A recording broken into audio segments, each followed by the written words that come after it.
Kisah seorang meninggalkan sholat subuh 1 kali disiksa selama 60 tahun.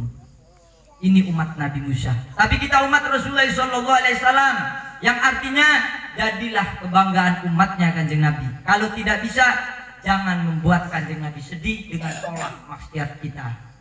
Ayo saudaraku, siapapun diri kamu, apapun keadaan dan sibukmu, jangan tinggalkan sholat. Bergaulah dengan orang-orang yang mengingatkan kalian sholat, sebab teman itu sifatnya mewarisi. Yang artinya kalau tahu sifat teman itu mewarisi, carilah teman yang baik, karena teman yang baik bisa mewarisi sifat yang baik. Mulai nokui, jangan tinggalkan sholat. Apapun keadaanmu, jangan tinggalkan sholat. Yang kedua, siapapun dirimu, apapun pangkatanmu, siapapun jabatanmu, dan apapun profesimu, kamu tetap diberi 2 hal, yaitu pertama, malaikat yang mencatat kebaikan, malaikat yang mencatat keburukanmu. Yang kedua, siapapun diri kamu, Allah tetap akan mendatangkan orang yang baik buat kalian dan orang yang jahat buat kalian. Karena apa? Itu adalah itu adalah pekerjaannya Allah. Yang artinya apa saudaraku? Kalau saat kalian didatangkan orang baik, tetaplah menghormati kebaikannya, lebih-lebih minimalnya kalian bisa membalas kebaikannya. Orang yang berbuat baik dengan orang yang baik itu sudah hal yang lumrah atau yang umum atau biasa. Tapi orang yang berbuat baik kepada orang yang nggak berbuat baik, orang itu berbuat jahat kepada kita, tapi kita tetap berbuat baik kepada dia, dia suka menghasut, dia suka mencela, biarkan. Itu bukan tugas kita untuk mencaci, untuk membalas dendam. Tugas kita hormati, tugas kita jangan balas dendam. Barang siapa yang mampu atau yang bisa mengajak orang yang benci jadi cinta, berbuat jahat jadi baik atas langkah dan sikapmu, maka itu adalah pahala jariah buat kalian. Sehingga Rasulullah SAW membanggakan umatnya yang seperti itu. Rasulullah SAW tidak bangga melihat umatnya sholat kepala sampai terbalik pula, dengkul sampai terubah menjadi kaki-kaki di atas kepala, tak bangga. Tapi Rasulullah SAW di dalam kisah pun mendahulukan di dalam kisah dari penukilan Syekh Ja'far Al-Berjanji Sohibul Maulid, beliau berkata, Rasulullah sangat bangga melihat umatnya ketika umatnya terhasut, ketika umatnya dicela, ketika umatnya dicaci, namun dia tidak pergi, namun dia tidak menghilang, namun dia pula tidak menghindari orang tersebut. Sebisanya dia mengajak bagaimana dia bisa berubah. Orang seperti ini jadi kebanggaan Rasul. Orang yang mencela tak akan dapat manfaat dari celaknya. Orang yang dicela tak akan hina karena orang celak. Barang siapa yang menerima celaan orang lain, barang siapa yang menerima hasutan orang lain 1 kali, itu lebih utama daripada membangun 70 masjid, saudaraku. Di dalam kitab Tangkeul Kaul, Rasulullah SAW bersabda, ini diriwayatkan dari Anas bin Malik. Anas bin Malik meriwayatkan dari Abu Dawud Al-Taim. Al-Taim meriwayatkan dari Abu Anas bin Dar. Anas bin Dar diriwayatkan dari Abu Hurairah.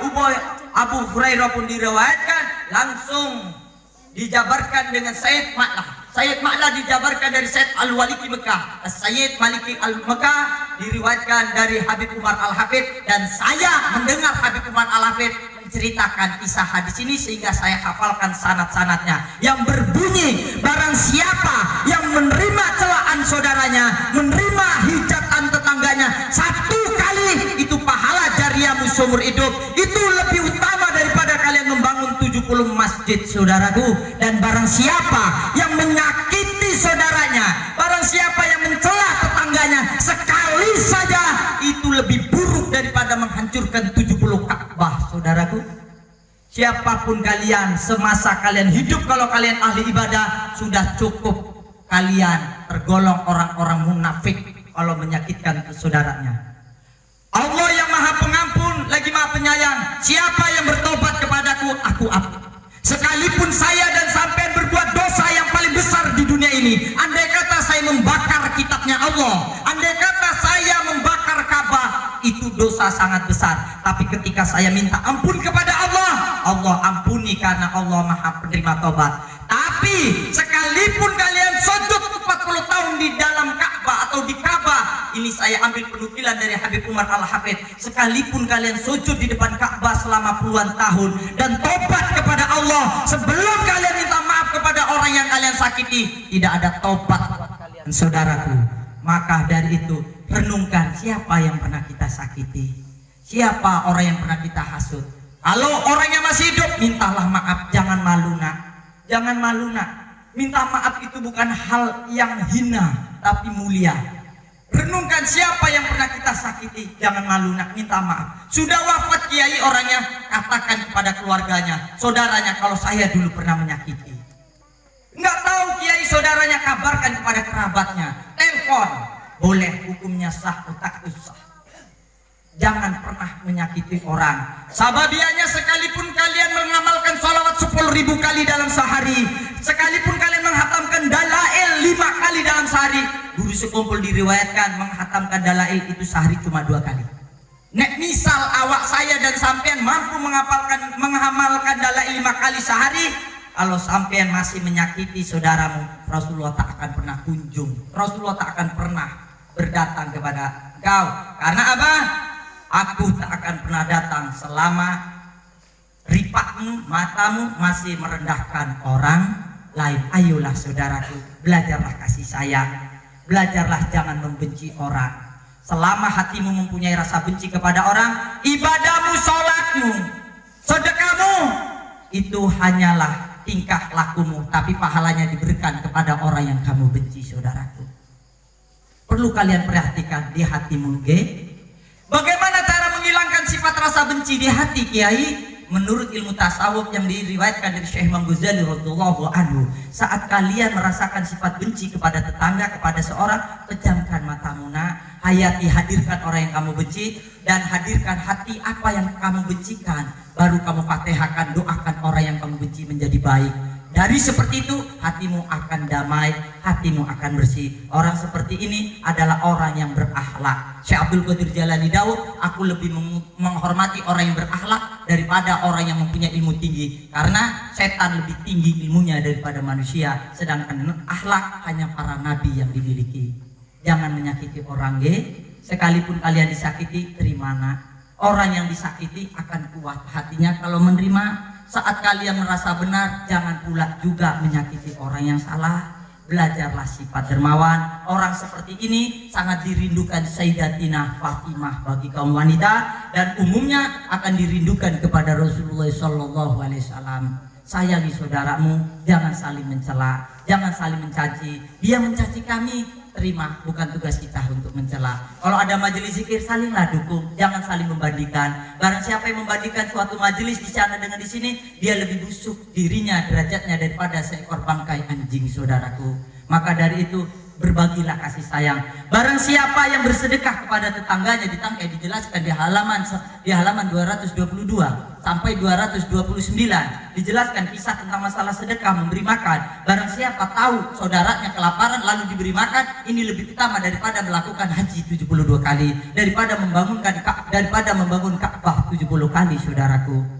Kalau kalian yang haji sudah 1 kali, cukuplah sudah. Janganlah haji berlebihan kali. Kalau kalian tetangganya masih ada kelaparan, berhentilah kalian naik haji, cukuplah 1 kali. Paham Perhatikan tetanggamu. Barang siapa yang memperhatikan tetangganya, Rasulullah diam-diam memperhatikanmu nak. Tanpa kamu minta, kamu akan dihadirkan dalam mimpinya. Barang siapa yang mimpi ketemu Rasulullah, maka akan berjumpa di akhirat. Barang siapa yang berjumpa di akhirat, maka dia selamat. Bagaimana caranya untuk berjumpa kepada Rasulullah? Cintai orang yang mencintai Rasulullah. Abad kumpul tidak perlu diragukan, beliau sangat besar cintanya untuk Rasulullah. Dengan kalian mencintai Abad Guru Sekumpul dengan bukti sering ziarah, itu pun ada jadi suatu wasilah. Percayalah nak, kita akan dibangkitkan di padang mahsyar bersama orang yang kita cintai. Siapapun kalian, walaupun kalian ibadahnya luar biasa, kalau di hati kalian mencintai artis, mencintai orang kafir, maka rugilah kalian. Kalian akan dibangkitkan kepada orang kafir. Jangan buat sedih Rasulullah nak.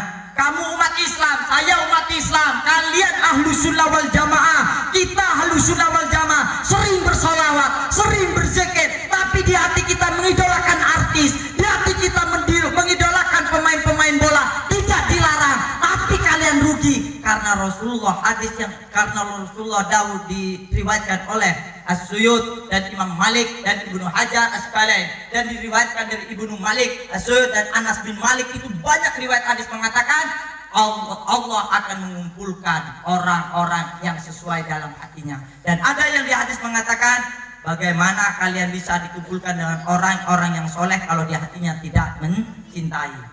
Kalian akan dibangkitkan bersama orang yang dicintai. Periksa dalam hatimu, siapa yang kamu cintai, nak? Kalau kamu sholat, ibadah, saat itu kamu mencintai artis atau pemain bola, boleh mengidolakan. Tapi jangan terlalu berlebihan. Abah sekumpul di Kalimantan, idolakanlah, nak. Dengan kalian mengidolakan wali-walinya Allah mencintai, tentu sekalipun kalian ibadahnya kurang baik, sekalipun puasa kalian kurang baik, tetap sesuai daunnya Kanjeng Nabi, kita akan dibangkitkan bersama orang yang dicintai. Paham nggih?